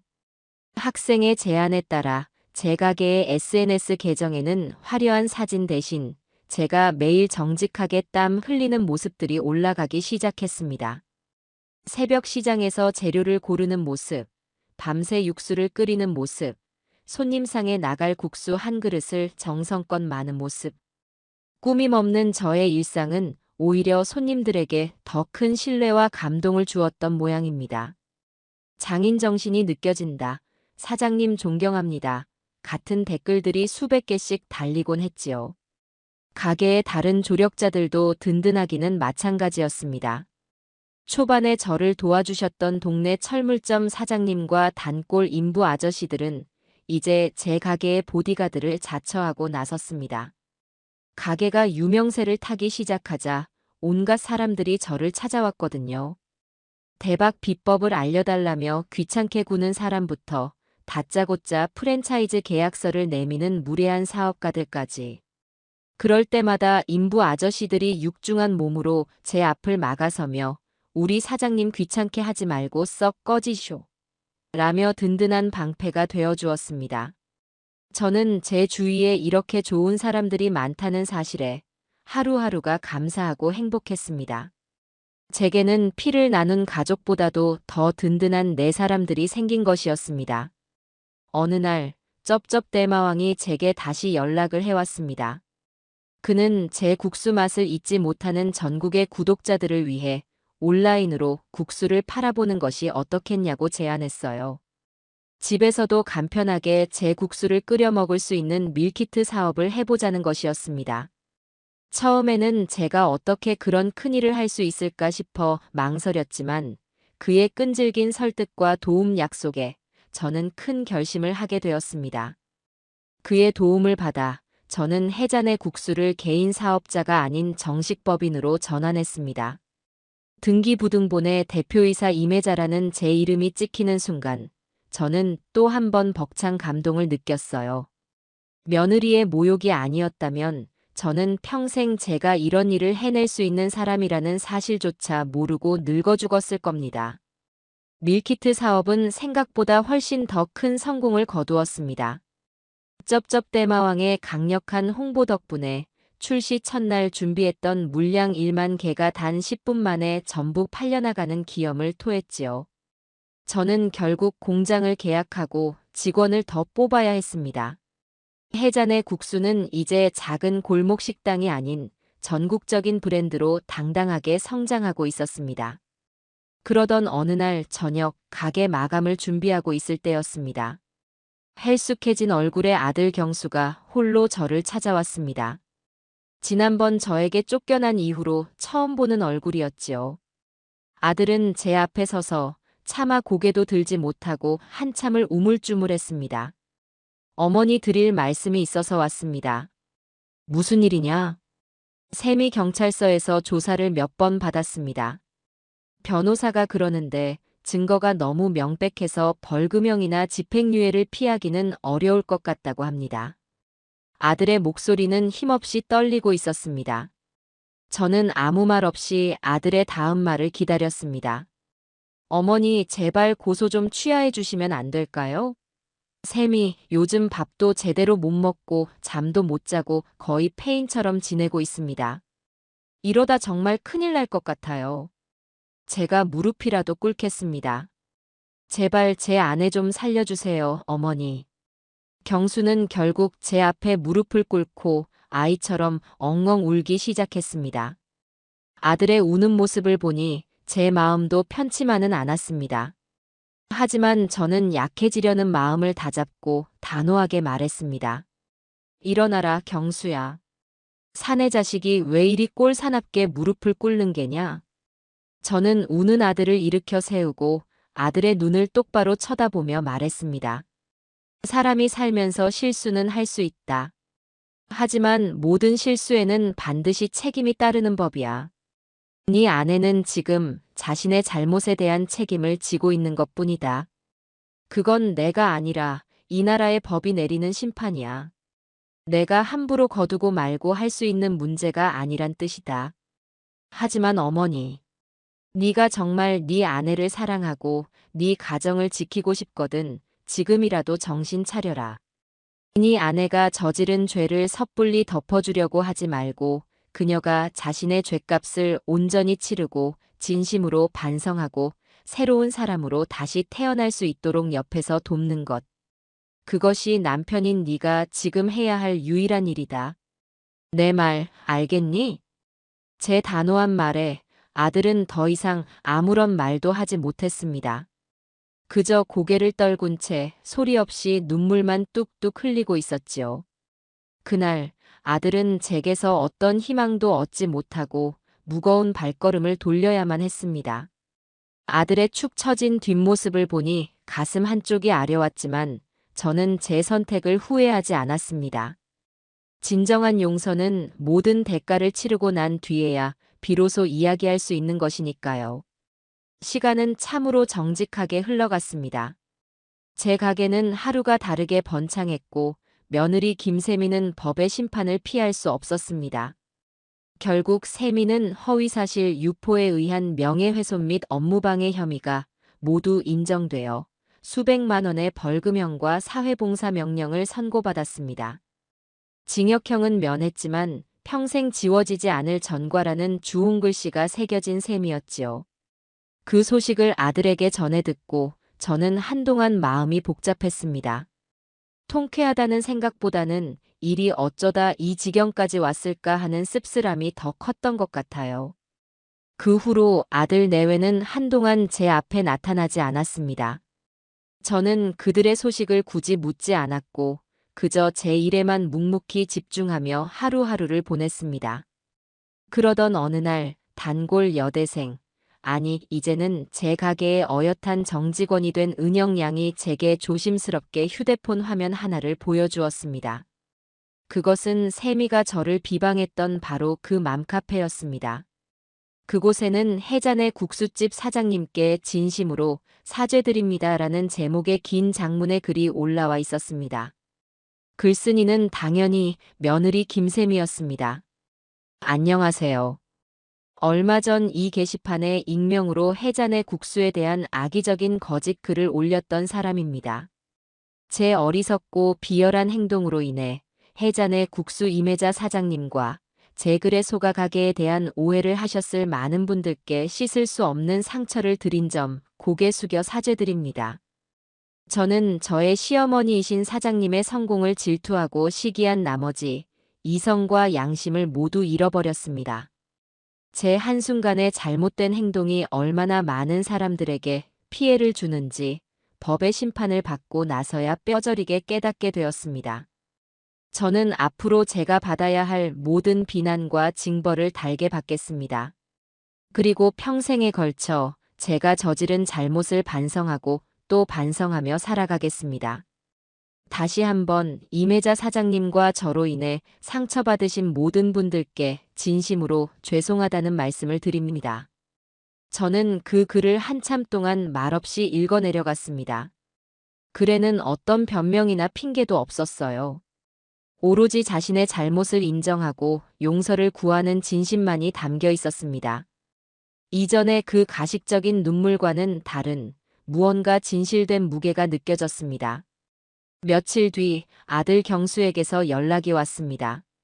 세미가 벌금을 내기 위해 아침부터 밤늦게까지 식당에서 설거지 아르바이트를 시작했다는 소식이었습니다. 경수가 대신 내주겠다고 해도 내가 저지른 죄의 대가는 내 손으로 치러야 한다며 고집을 꺾지 않는다고 했습니다. 그 이야기를 듣고 저는 며칠을 고민했습니다. 그리고 며칠 뒤 저는 경수에게 세미가 일한다는 식당의 주소를 물어 몰래 그곳을 찾아가 보았습니다. 허름한 감자탕 집 주방, 그곳에서 세미는 고무장갑을 낀 채 쉴 새 없이 그릇을 닦고 있었습니다. 화려한 옷과 명품 가방으로 치장했던 예전의 모습은 온데간데 없고 땀과 음식물 쓰레기로 범벅이 된 초라한 모습이었지요. 하지만 이상하게도 저는 그날 본 세미의 모습이 제가 지금껏 봐왔던 그 어떤 모습보다도 가장 인간적이고 아름답다고 느꼈습니다. 그날 이후로도 저는 아무런 행동도 취하지 않았습니다. 그저 묵묵히 세미가 자신의 죗값을 치르는 과정을 지켜볼 뿐이었어요. 그렇게 몇 달의 시간이 흘렀습니다. 세미는 결국 자신의 힘으로 벌금을 모두 완납했고 사회봉사 시간도 성실하게 모두 채웠다고 했습니다. 그리고 어느 가을날 저녁이었습니다. 가게 마감을 준비하고 있을 때 아들 내외가 제 가게를 찾아왔습니다. 몇 달 만에 마주한 세미의 얼굴은 반쪽이 되어 있었지만 그 눈빛은 예전처럼 불안하고 날카로운 대신 차분하고 단단해져 있었습니다. 세미는 제 앞에 서서 아무런 말 없이 깊이 고개를 숙였습니다. 거의 90도에 가까운 아주 길고 긴 인사말이었습니다. 한참 만에 고개를 든 세미는 담담한 목소리로 제게 말했습니다. 어머님, 그동안 정말 죄송했습니다. 그 한마디에는 그 어떤 수식어도 변명도 감정적인 호소도 없었습니다. 하지만 저는 그 짧은 한마디에 담긴 수만 가지의 의미와 무게를 느낄 수 있었어요. 그것은 자신의 잘못을 온전히 마주하고 그 대가를 모두 치른 사람만이 할 수 있는 진정한 사과였습니다. 저는 그런 며느리를 한참 동안 바라보다가 조용히 입을 열었습니다. 주방으로 따라오너라. 세미는 의아한 표정을 지었지만 순순히 저를 따라 주방으로 들어왔습니다. 저는 싱크대 앞에 쌓여있던 오늘 하루의 설거짓거리를 가리키며 말했습니다. 용서는 말로 얻는 게 아니라 행동으로 증명하는 거다. 내일부터 여기로 출근해라. 월급은 최저시급이고 네가 할 일은 여기 있는 이 그릇들을 닦는 일이다. 할 수 있겠니? 제 갑작스러운 제안에 세미와 옆에 서 있던 경수의 눈이 동그랗게 커졌습니다. 세미의 눈에는 이내 뜨거운 눈물이 차올랐습니다. 하지만 이번의 눈물은 지난번의 그 가식적인 눈물과는 질적으로 다른 진정한 참회의 눈물이라는 것을 저는 알 수 있었습니다. 세미는 흐르는 눈물을 닦지도 못한 채 고개를 세차게 끄덕였습니다. 그렇게 며느리 김세미는 해잔의 국수의 설거지 담당 막내 직원으로 새로운 인생을 시작했습니다. 처음에는 당연히 모두가 반대했습니다. 직원들은 사장님 며느리였던 사람을 부리기 불편해했고 저의 조력자들은 며느리를 다시 받아주는 저를 이해할 수 없다며 화를 내기도 했지요. 하지만 세미는 묵묵히 자신의 자리에서 최선을 다했습니다. 하루 종일 허리 한번 펴지 않고 설거지를 했고 누구보다 먼저 출근해서 가게 청소를 했습니다. 힘들다는 내색 한번 하지 않았고 예전의 그 거만하고 이기적인 모습은 어디서도 찾아볼 수 없었습니다. 시간이 흘러 모든 것이 변한다는 말은 어쩌면 제 인생 그 자체를 두고 하는 말인지도 모르겠습니다. 며느리 세미가 제 가게 주방의 가장 낮은 곳, 설거지통 앞에서 묵묵히 자신의 죗값을 치르기 시작한 지 어느덧 1년이라는 세월이 흘렀습니다. 강산도 변한다는 10년의 세월에 비하면 찰나와도 같은 시간이지만 저와 제 가족에게 지난 1년은 그야말로 천지가 개벽하는 듯한 시간이었습니다. 해잔의 국수는 더 이상 작은 골목 식당이 아니었습니다. 쩝쩝대마왕의 방송 이후 폭발적인 성장을 거듭하여 이제는 전국에 수십 개의 직영점을 둔 어엿한 중견 외식 기업이 되어 있었지요. 사람들은 저를 더 이상 국수집 사장님이라고 부르지 않았습니다. 신문과 방송에서는 연일 저를 요식업계의 신데렐라, 서민 갑부의 살아있는 전설이라며 추어올렸고 제 이름 앞에는 늘 이매자 회장님이라는 평생 입어본 적 없는 옷처럼 어색하고 거창한 수식어가 따라붙었습니다. 저의 아침은 이제 더 이상 텅 빈 낡은 빌라에서 시작되지 않았습니다. 도시의 전경이 한눈에 내려다 보이는 높고 쾌적한 아파트에서 눈을 떴지요. 예전에는 남편의 빈자리가 주는 외로움과 적막함 속에서 하루를 시작했다면 이제는 창밖으로 보이는 분주한 도시의 풍경과 오늘 하루 제가 해내야 할 수많은 일들을 떠올리며 활기차게 아침을 맞았습니다. 남편의 사진을 보며 말을 거는 습관은 여전했지만 그 내용이 조금 달라졌습니다. 여보, 나 잘하고 있는 거 맞지요? 당신이 하늘에서 지켜봐 주셔야 해요. 이제 제 말 속에는 슬픔 대신 든든한 동반자를 향한 조용한 다짐이 담겨 있었습니다. 저는 이제 더 이상 뜨거운 불 앞에서 직접 육수를 끓이거나 면을 삶지 않았습니다. 대신 서울의 가장 번화한 금융가, 통유리창 너머로 푸른 하늘이 펼쳐지는 빌딩 꼭대기층의 회장실로 출근하는 사람이 되었습니다. 제 사무실 한쪽 벽에는 제가 처음 장사를 시작했던 그 낡고 초라한 1호점 가게의 흑백 사진이 커다랗게 걸려 있었습니다. 그 사진 옆에는 누렇게 색이 바랜 저의 첫 사업자 등록증이 소중하게 액자에 담겨 있었지요. 수십억짜리 계약서에 사인을 하는 날에도 저는 매일 아침 그 사진과 낡은 사업자 등록증을 보며 마음을 다잡았습니다. 내가 누구였는지, 그리고 어디서부터 시작했는지를 잊지 않기 위해서였습니다. 높은 곳에 올라올수록 가장 낮은 곳의 마음과 처음의 간절함을 잃지 않는 것이 얼마나 중요한지를 저는 지난 세월을 통해 뼈저리게 깨달았기 때문입니다.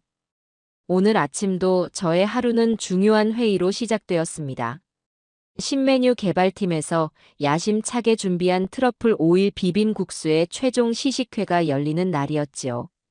회의실에는 젊고 유능한 셰프와 날카로운 눈빛의 마케팅 팀장, 그리고 듬직한 모습의 제 아들 경수가 먼저 와서 저를 기다리고 있었습니다.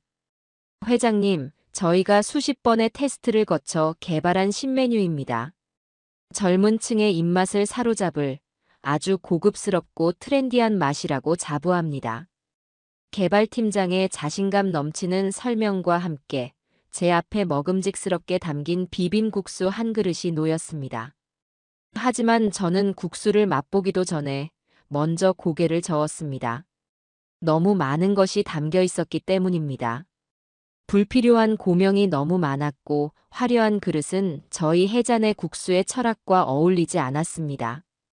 저는 조용히 입을 열었습니다. 우리 가게의 시작을 잊었습니까? 해잔의 국수의 힘은 화려함이 아니라 기본에 충실한 정직함에서 나옵니다. 이 국수에서는 우리 가게의 냄새가 나지 않아요. 제 단호한 한마디에 회의실의 공기가 무겁게 가라앉았습니다. 하지만 저는 제 신념을 꺾을 수 없었습니다. 제 성공은 기교나 유행이 아닌 정직한 땀과 진심이 담긴 맛에서 비롯된 것이었으니까요. 그리고 제 옆에는 이제는 그 누구보다 든든한 저의 오른팔이 된 며느리 세미가 늘 함께했습니다. 제 회의에 배석할 직급은 아니었지만 저는 중요한 시식회 때마다 항상 세미를 불렀습니다. 누구보다 제 맛의 본질을 정확하게 꿰뚫어보는 사람이 바로 세미였기 때문입니다.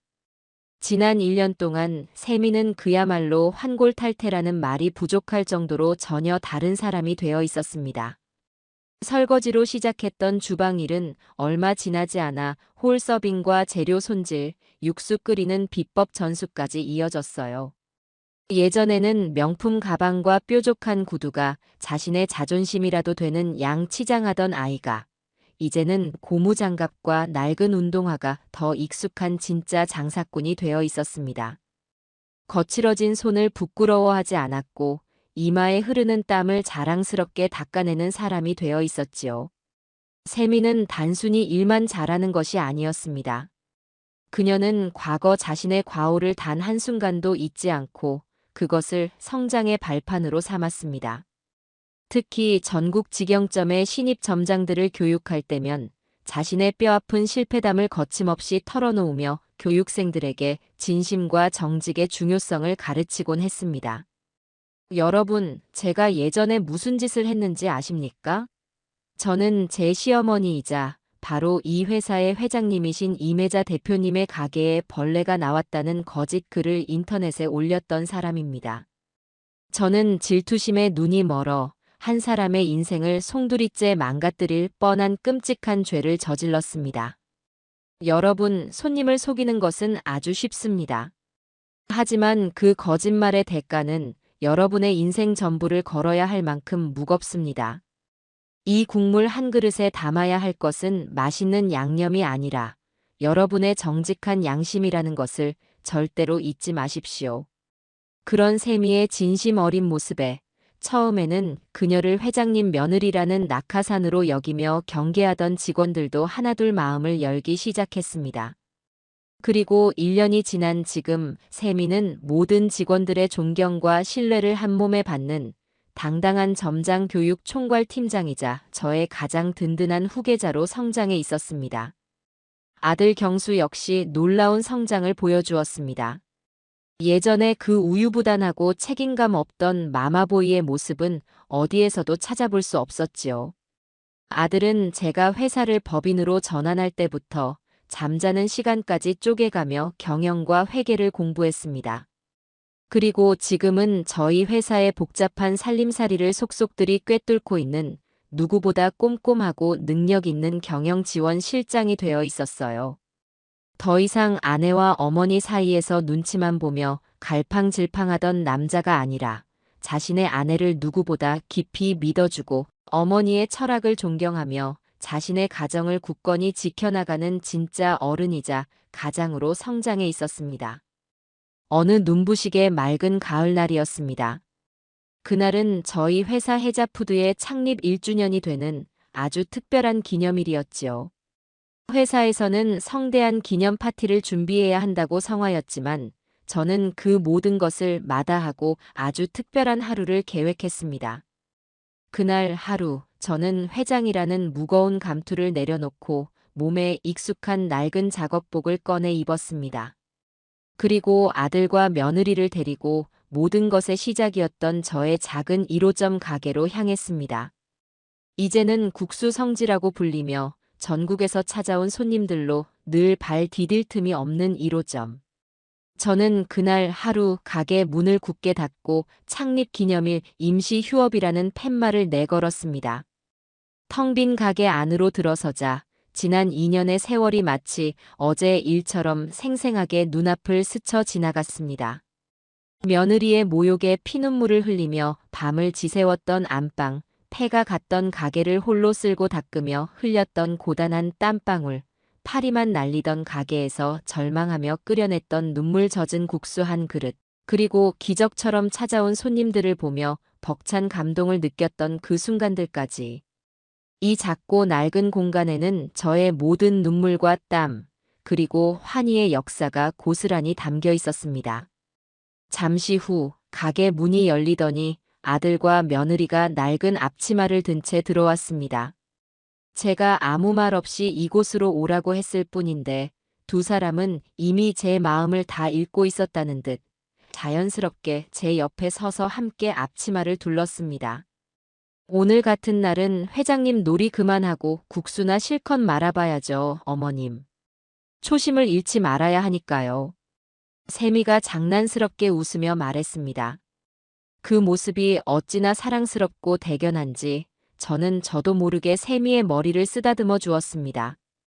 우리는 약속이라도 한 듯 각자 자신의 추억이 깃든 자리로 섰습니다.